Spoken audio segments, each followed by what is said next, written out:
ومن يتق الله يجعل له مخرجا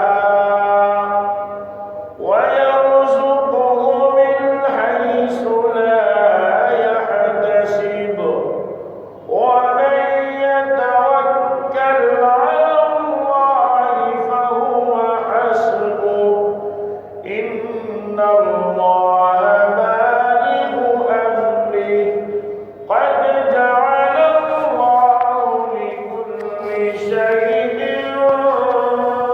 قدرا الله পাক বলেন ومن يتق الله যে আল্লাহকে ভয় করে يجعل له مخرجا وأن الله বলেন তাকে يجعل له مخرجا তার যত সংকট আছে সবগুলা সংকট থেকে উত্তরণের ব্যবস্থা মহান আল্লাহ করে দিবেন ويرزقه من حيث لا يحتسب বান্দা যদি আল্লাহকে ভয় করে যেমন ভাবে ভয় করা উচিত আল্লাহ পাকের ভয় যেমন ভাবে অন্তরে হওয়া উচিত এমন ভাবে যদি বান্দা আল্লাহকে ভয় করে আল্লাহ পাক ওয়াদা দিয়া বলেন ওয়ায়ারযুকুহু মিন হাইসু লা ইয়াহতাসিব আল্লাহ বলেন আমি এমন দেওয়া দিব হিসাব করে কোনদিন শেষ করতে পারবে না আল্লাহর কথা ভাই আমাদের বিশ্বাস যদি হয় 0% তো এই কথার ফলাফল হবে 0%। আমার আল্লাহর কথার উপর যদি আমার বিশ্বাস হয় 1% তো ফলাফল পাইব 1%। আমার আল্লাহর কথার প্রতি আমার বিশ্বাস যদি হয় 10% ফলাফল পাইব 10%। আমার আল্লাহর কথার প্রতি আমার অগাধ বিশ্বাস যদি হয় 100 মিলা মহান আল্লাহ ফলাফল দিবেন 100। আল্লাহ বলেন ওয়ায়ারযুকুহু মিন হাইসু লা ইয়াহতাসিব আল্লাহ বলেন তাকে এমন রিজিক দিবেন যে হিসাব করে সে কোনদিন শেষ করতে পারবে না। ومن يتوكل على الله فهو حسبه এরপর আল্লাহ বলেন ومن يتوكل على الله যে আল্লাহর উপর পূর্ণ মাত্রায় আস্থা রাখে ভরসা রাখে আল্লাহ বলেন আমি তার জন্য যথেষ্ট। আল্লাহর প্রতি যার যে পরিমাণ ভরসা তাওয়াক্কুল আল্লাহ পাক তাকে এমন ভাবে রিজিক দেন যে আল্লাহ বলেন আমি আল্লাহ নিজে তার জন্য যথেষ্ট। কথাটা বুঝাইবার জন্য আমার ভাইরা লক্ষ্য করুন এক হাদিসের মধ্যে গালিবান হাদিসের রাবি হযরত আবু হুরায়রা রাদিয়াল্লাহু আনহু আবু হুরায়রা রাদিয়াল্লাহু তাআলা আনহু থেকে রিওয়ায়াত রাসূল আকরাম সাল্লাল্লাহু আলাইহি ওয়াসাল্লাম ইরশাদ ফরমান লাউ আন্নাকুম তাতাওয়াক্কালুনা আলা আল্লাহি হাক্কা তাওয়াক্কুলিহি লারাযাকাকুম কামা ইয়ারযুকুত তায়রা তাগদু খিমাসান ওয়া তারুহু বিতানা আও কামা ক্বালা আলাইহিস সালাতু ওয়াসসালাম। একটু আগে বলেছি আমার তাওয়াক্কুল আল্লাহর প্রতি ভরসা আল্লাহর ভয় আমার যদি হয় 0% তো রেজাল্ট হবে 0। বুঝলি আগে যদি আমার তাওয়াক্কুল আল্লাহ হয় 1% তো আপনার কি হবে রিজিক হবে 1%। আমার লক্ষ্য করুন আমরা তো বনি আদম আশরাফুল মাখলুকাত আমাদের জবাবদিহিতা আছে আমাদের হিসাব নিকাশ আছে কিন্তু পশু পঙ্খী ওদের তো আল্লাহর প্রতি তাদের তো এমন ভরসা এমন তাদের ভরসা আছে কিন্তু তাদের হাসরের ময়দানে কোনো হিসাব নাই নিকাশ নাই। কিন্তু আল্লাহ পাকের রাসূল এই রাসূলের প্রতি আল্লাহ পাকের যে গুণ হলো রাসূল রিজিক দান করেন আমাদের তুলনায়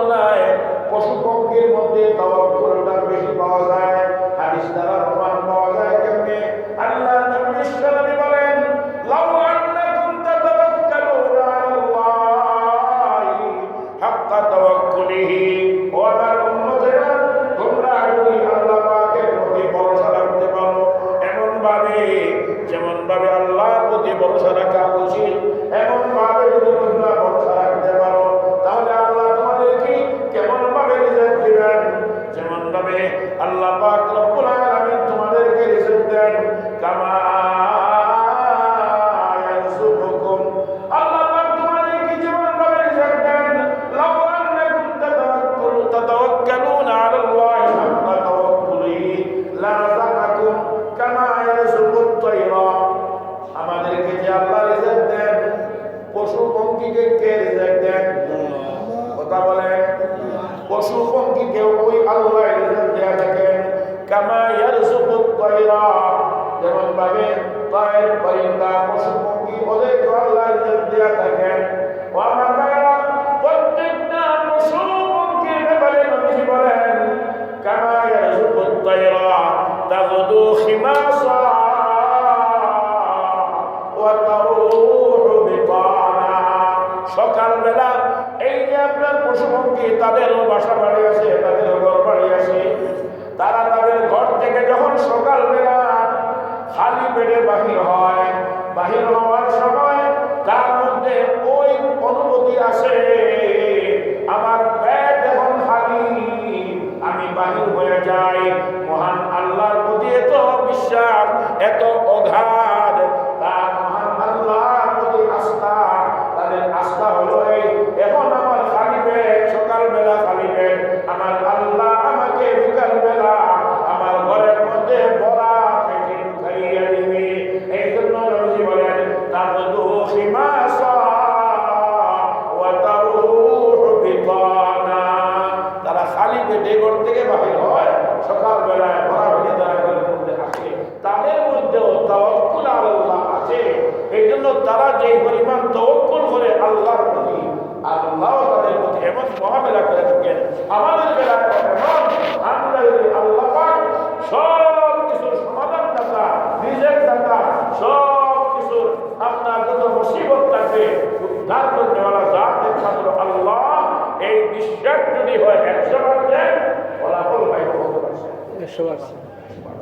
আল্লাহ আমাদেরকে তৌফিক দান করুন। আমিন। তাওয়াক্কুল আল্লাহর গুণে আমাদেরকে যেন গুণী বানায়। আমিন। মুহতারাম হাজিরিন কিরাম, আরেকটা আমলের কথা বলি, যে আমলের দ্বারা আমাদের রিজকের মধ্যে আল্লাহ বরকত দান করবেন। এটা হলো আমরা ইস্তেগফারকে, তওবা ইস্তেগফারকে আমাদের জন্য লাজিম করে দিব। যত বেশি ইস্তেগফার পড়ব, রিজকের মধ্যে আপনার টাকা পড়বো, তার রিজকের মধ্যে বরকত হইব। বরকত হবে কেমনে দেখেন, হযরত হাসান বসরি রাহিমাহুল্লাহ তাআলা, যেই হাসান বসরি রাহমাতুল্লাহ আলাইহি তিনি ছিলেন আউয়ালুত তাবিঈন, বড় বড় তাবিঈর মধ্যে উচ্ছঙ্গের তাবিঈদের মধ্যে থেকে তিনি ছিলেন একজন। এই হাসান আল বসরি রাহমাতুল্লাহ আলাইহি, তার কাছে 5জন বা 6জন মানুষ 6টা বিষয়ে অভিযোগ করলেন। সবাইকে তিনি একটা উত্তর দেন। একজন মনে করুন এসে বলতেছেন, হযরত অত্র এলাকার মধ্যে কোনো বৃষ্টি হচ্ছে না, একটু আল্লাহর কাছে দোয়া করুন যেন বৃষ্টি হয়ে যায়। তিনি বলেন ইস্তেগফার কি করো, ইস্তেগফার করো। আরেকজন এসে বলতেছে, হযরত দীর্ঘদিন হয়ে গেল বিবাহ করলাম, কোনো সন্তান পাইলাম না, এখন আমাকে কোন মেডিসিনের কথা বলে দিন। বললেন কি হলো, ইস্তেগফার করো। আরেকজন বলতেছে যে আমার যে বাগবাগিচা আছে এগুলোর মধ্যে তো কোনো আপনার ফল আসে না, হ্যাঁ আমি তো ক্ষতিগ্রস্ত। বলেন ইস্তেগফার করো। মানে যতজন যতটা আপনার বিষয় নিয়ে আসলো সবাইকে কি বলেন, কথা বলেন নাকি, ইস্তেগফার করো।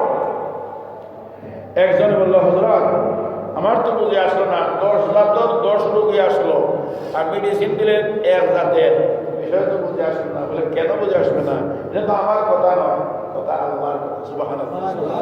ফাকুল তুস্তাগফিরু রাব্বাকুম ইন্নাহু কানা গাফফারা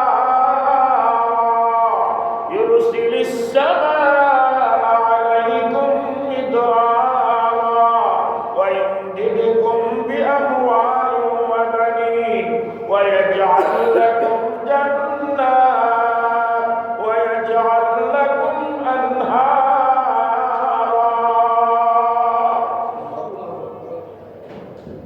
নূহ আলাইহিস সালামের আলোচনা ওই সূরা নূহের মধ্যে রয়েছে। ওখানে মধ্যে মূল মুআজ্জামের ঘটনা বলা উদ্দেশ্য নয়। উদ্দেশ্য হলো ইস্তেগফার এমন একটা আমল, ইস্তেগফার করলে কি হয়? ইউরসিলিস সামা আলাইকুম মিদরারা, মুষলধারে মহান আল্লাহ আসমান থেকে জমিনে বৃষ্টি নিক্ষেপ করে। সুবহানাল্লাহ। ওয়া ইউমদিদকুম বিআমওয়াল ওয়া বানিন, ইস্তেগফারের আমলের কারণে মাল দিয়া মহান আল্লাহ মালামাল বানিয়ে দেন। ইস্তেগফার একটা আমল, যে আমলের কারণে যার সন্তান হয় না, সে যদি ওই বিশ্বাস নিয়ে ইস্তেগফার করে, আমার একটা সন্তান নাই, সন্তান দেওয়ার মানে কার কেউ না, একমাত্র আল্লাহ, সে যদি আজ থেকে ওই আমলটা আরম্ভ করে আস্তাগফিরুল্লাহ আস্তাগফিরুল্লাহ আস্তাগফিরুল্লাহ, এমন ভাবে যদি সে আমলটা আরম্ভ করে, মহান আল্লাহ বলেন ওই বান্দাকে আমি তার সন্তান দিয়ে তাকে মালামাল করব।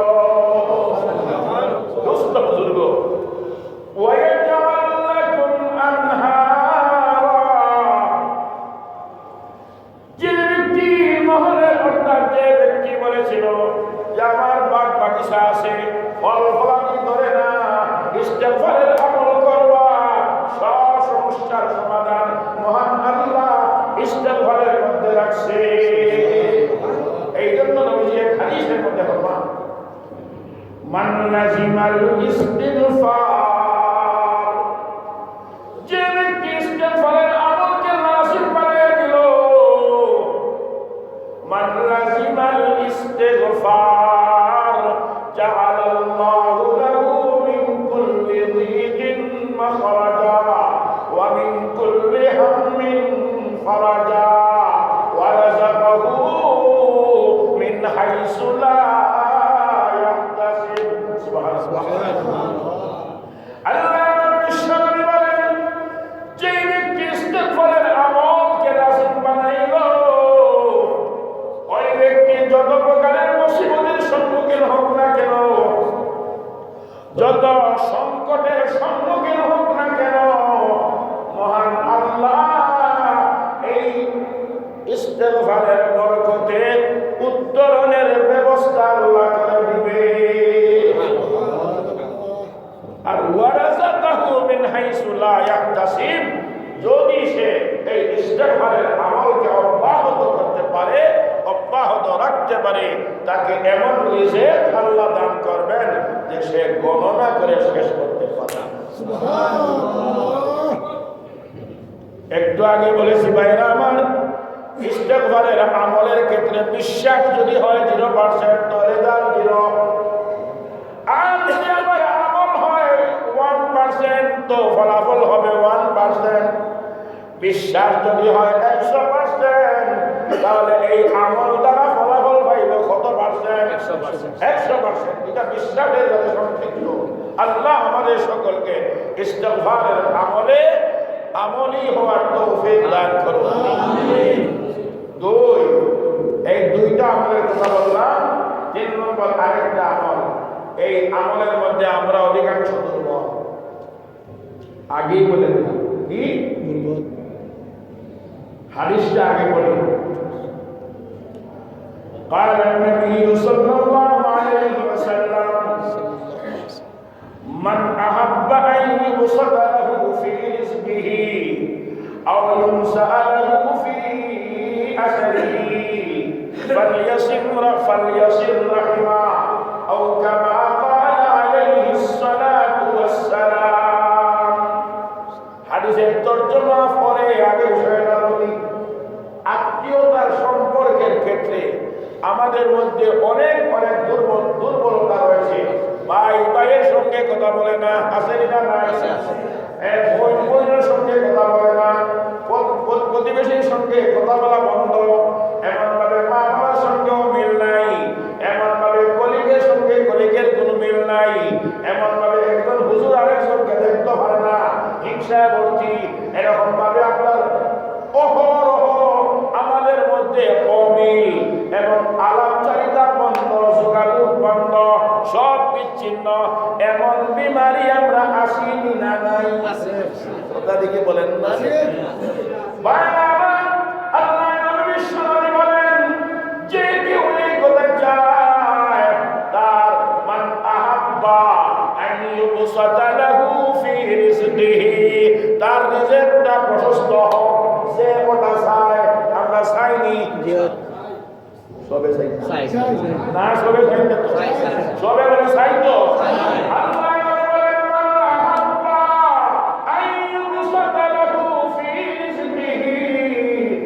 তার রিজক প্রশস্ত হোক ওটা চায় আর তার হায়াত বর্ধিত হোক হায়াত বাড়ুক যে ওটা চায় আমরা এটা টাকা হলে এটা মোটা চাইনি না হায়াত কমবাও ওটা চাই হায়াত বাড়তো ওটা চাই তো ওটাও চাই কিন্তু নবীজি বলেন ফালিয়াসিল রাহিমাহু সে যেন আত্মীয়তার সম্পর্ককে আপনার কি রাখে ঠিক রাখে কিন্তু শেষের তার ক্ষেত্রে আমি মাধ্যম নাই আসেই না নাই আছে এই জন্য ভাই দুইটা চাইলে হবে না তিনটা চাবো লাগবো ঠিক নেই কথা যে আমি আমার নিজের প্রশস্ত এটা যেমন চাই হায়াত বৃদ্ধি হোক এটা চাই যে সম্পর্কটাও আমি ভালো রাখবো এটাও চাই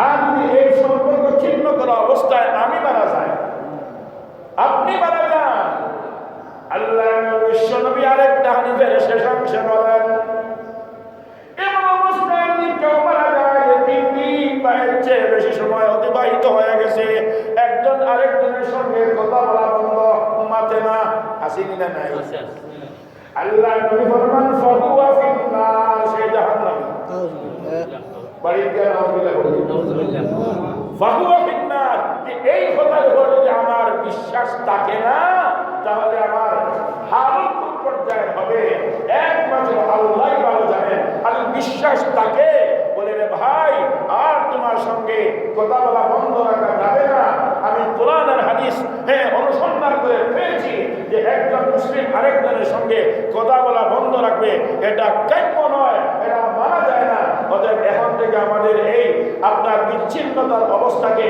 ছুড়ে ফেলে একজন আরেকজনের সঙ্গে আমরা সম্পর্ক কি আপনার জোড়াবো ইনশাআল্লাহ একটা হাদিস আছে নবীজি এই হাদিসের উপর যদি জগৎবাসী আজকেও আমল করি তাহলে জগতের চিত্র আল্লাহ পাক এমন ভাবে পাল্টাইয়া দিবেন দুনিয়া আমাদের জন্য জান্নাতে পরিণত হয়ে যাবে قال النبي صلى الله عليه وسلم سلما قطعك واعف عمن ظلمك واحسن الى من اساء اليك নবীজি বলেন যে তোমার সঙ্গে সম্পর্ক ছিন্ন করতে চায় তুমি সম্পর্ক জোড়াও যে তোমার প্রতি জুলুম করে তুমি মাফ করে দাও যে তোমাকে খারাপ ব্যবহার করে তুমি তার সঙ্গে ভালো ব্যবহার করো এমনটা হয়ে গেলে এই বাংলাদেশ সহ সারা পৃথিবীকে দুর্নীতি খতম হয়ে যাবে ঠিক কিনা মুহতারাম হাজিরিন কেরাম আযানের সময় হয়ে গেছে আমার সময় চলে গেছে এখন আযান হবে হুজুর আসবেন পর্যায়ক্রমে আগামী জুমা ইনশাআল্লাহ এখানে আলোচনা হবে ইনশাআল্লাহ ওয়া আখিরু দাওয়ানা আলহামদুলিল্লাহি রাব্বিল আলামিন বিসমিল্লাহির রাহমানির রাহিম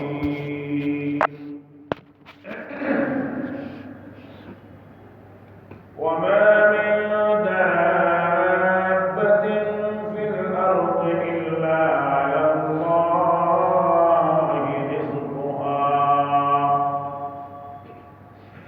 وقال تبارك وتعالى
তিনটা আমিন বলেছিলেন নবীজি, তিনটা আমিন জিবরিলের দোয়া থেকে নবীজি বলেছিলেন।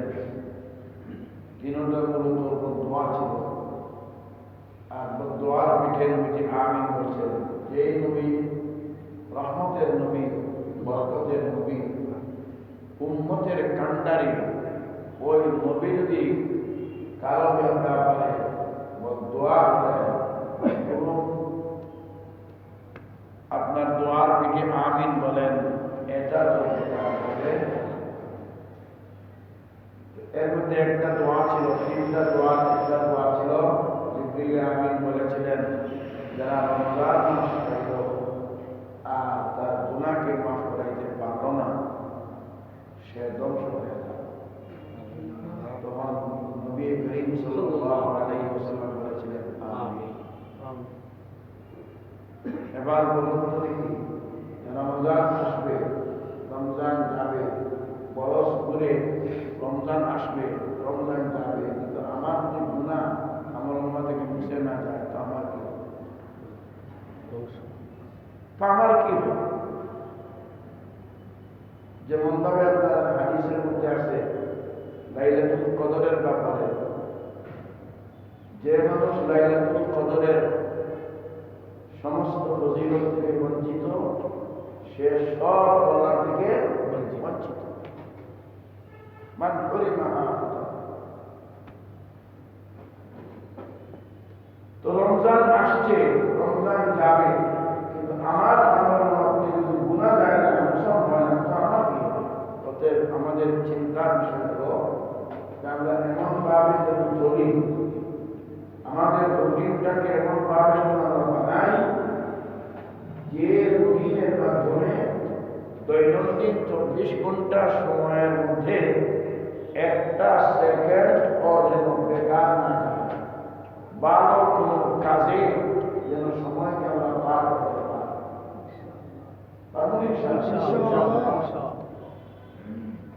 সময়ের ব্যাপারে একটা হাদিস আজকে আপনাদের সামনে বলার ইচ্ছা করছি।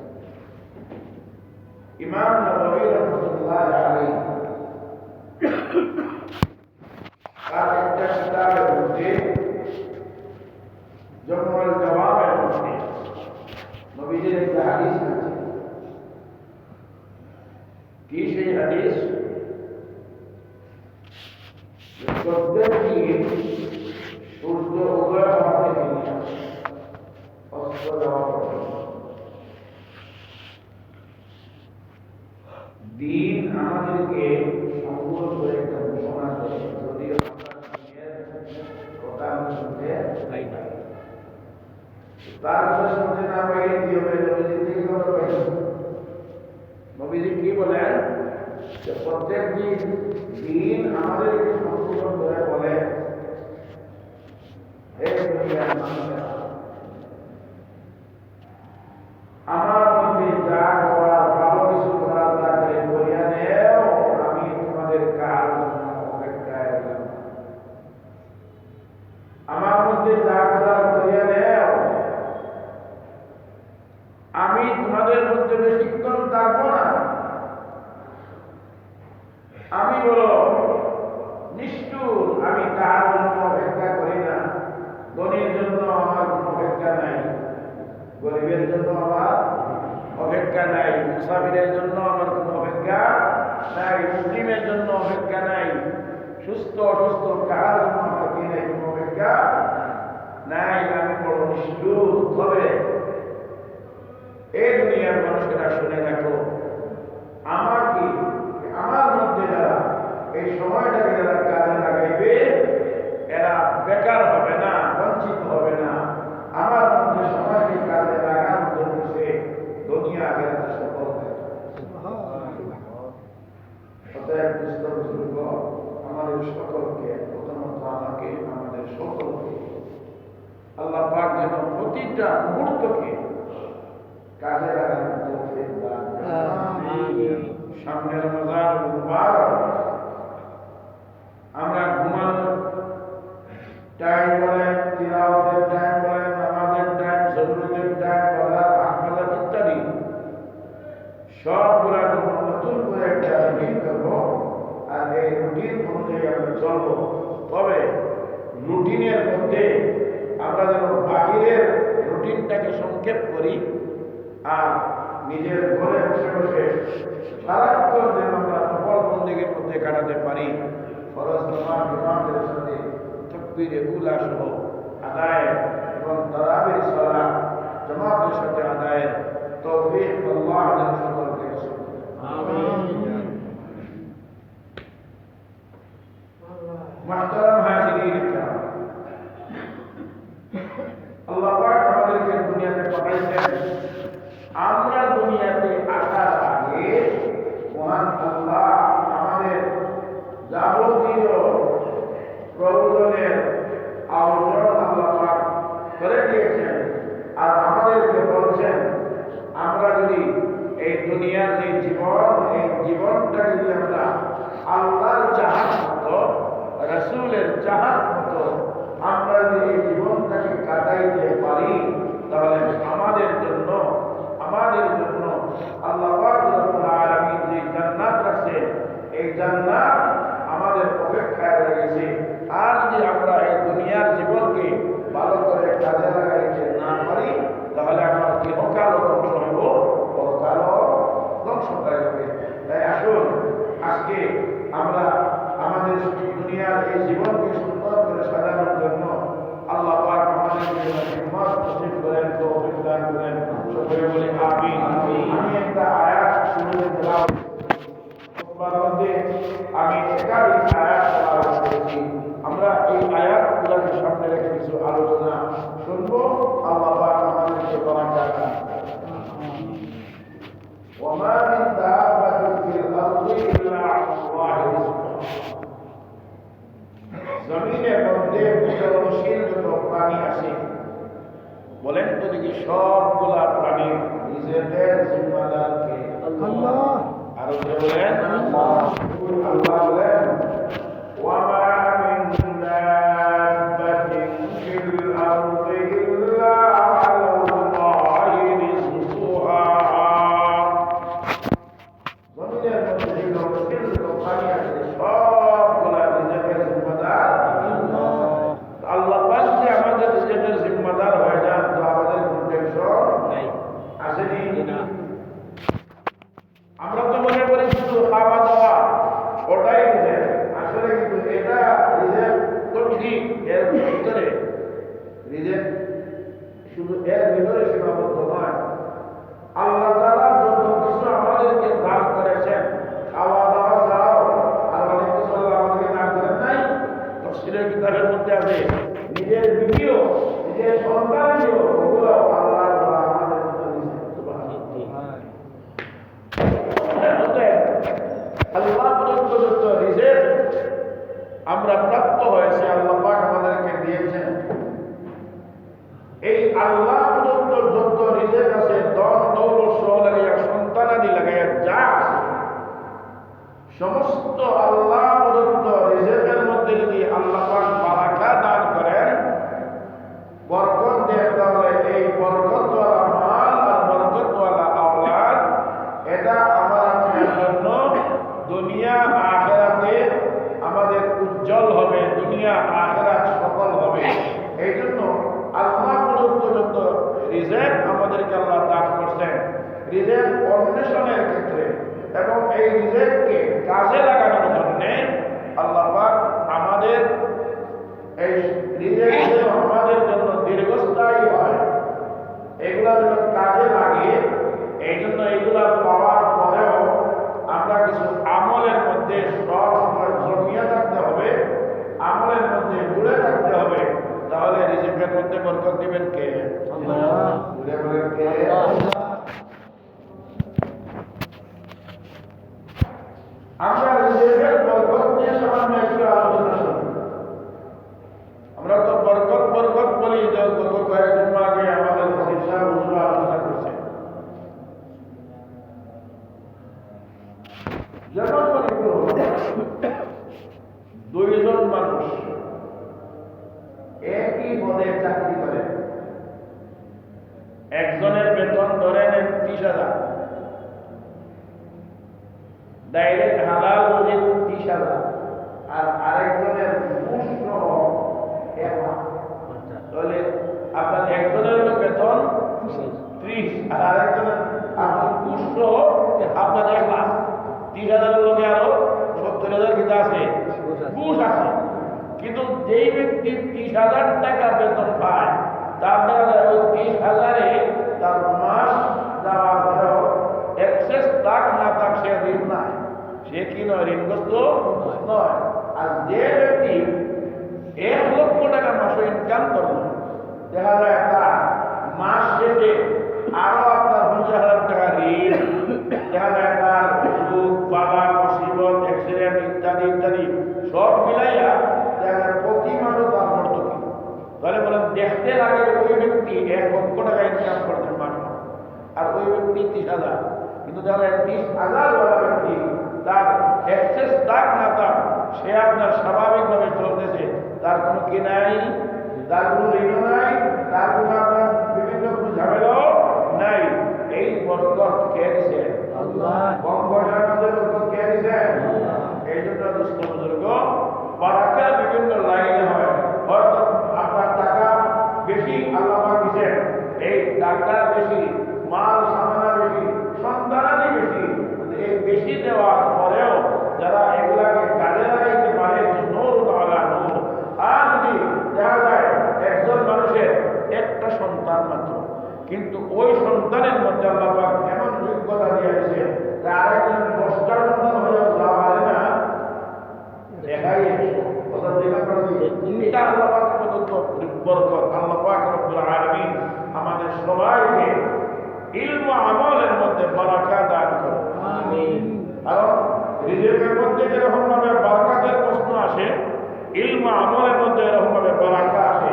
এই বারাকা দেওয়ার মালিক কে? আল্লাহ। জোরে বলি কে? মুহতারাম হাজিরিন কিরাম, আমরা এমন কিছু আমল করব, এমন কিছু আমল শিখব, যে আমলের দ্বারা আল্লাহ রাব্বুল আলামিন আমাদেরকে সদা সর্বদা বারাকা দানে ধন্য করে। সবাই বলি না আসুন এই ব্যাপারে কিছু আমলের আলোচনা করি। যেমন মনে করুন আল্লাহ প্রদত্ত বরকত, আল্লাহর দেওয়া রিজিক, এইগুলো আমাদের অন্বেষণের অবশ্যই দরকার আছে। আল্লাহ পাক রাজ্জাক বলেন, ওটা তো কি আসমান ভাটিয়া আমার ঘরে জলের আসবে না, আসবে না। আল্লাহ পাক নিজেকে সবাই বুঝিয়ে রাখছে, অন্বেষণের দায়িত্ব আল্লাহ নাই, অন্বেষণের দায়িত্ব আমার। আপনার দেওয়ার মালিক কে? কথা বলে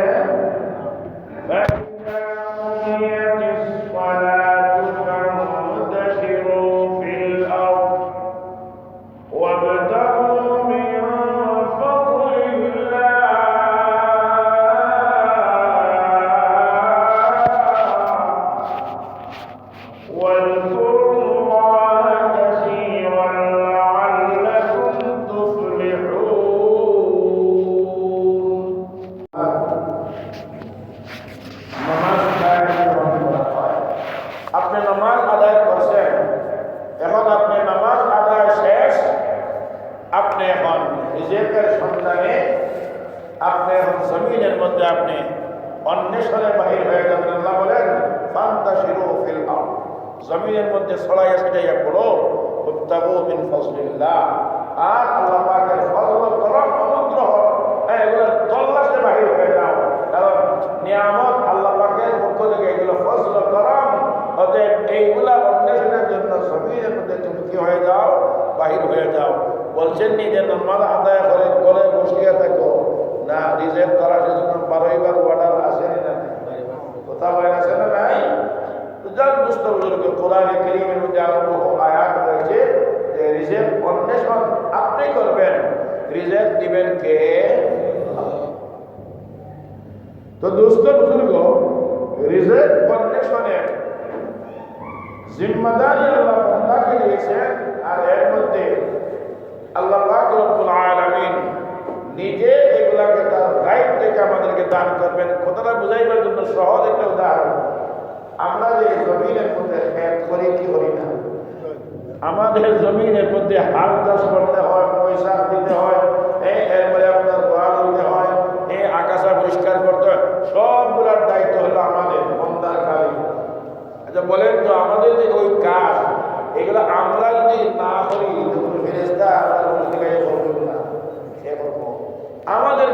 আমরা করতে হবে, এটা হলো উসিলা মাত্র, এটা আমাদেরকে করতে হবে। সবগুলা আমাদের যত জিম্মাদারি আছে সবগুলো আমরা আদায় করলাম। ওই গাছটা আপনার এই যে ধানের যে গাছ, এটা বড় হওয়ার পরে এর মধ্যে দান ধরাইয়া আমরা দেই, বলেন আমরা দেই ওখানে আল্লাহ পাক দেন।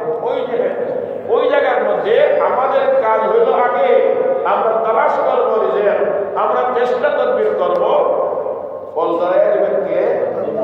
সব লাইনে নিজেকে সব দিক বিবেচনা করলে দেখবেন আমার দায়িত্ব যতটুকু এগুলো আমি আদায় করতে হবে, মহান আল্লাহ দয়া করে আমার রিজেকের ব্যবস্থা করবেন। ঠিক আছে ইনশাআল্লাহ। আল্লাহ পাক আমাদের সকলকে রিজেক অন্বেষণের জন্য জমিনের মধ্যে সরাইয়া সিলাইয়া পড়ার এবং হালাল তরিকায় রুজি অন্বেষণের তৌফিক দিন আল্লাহ দান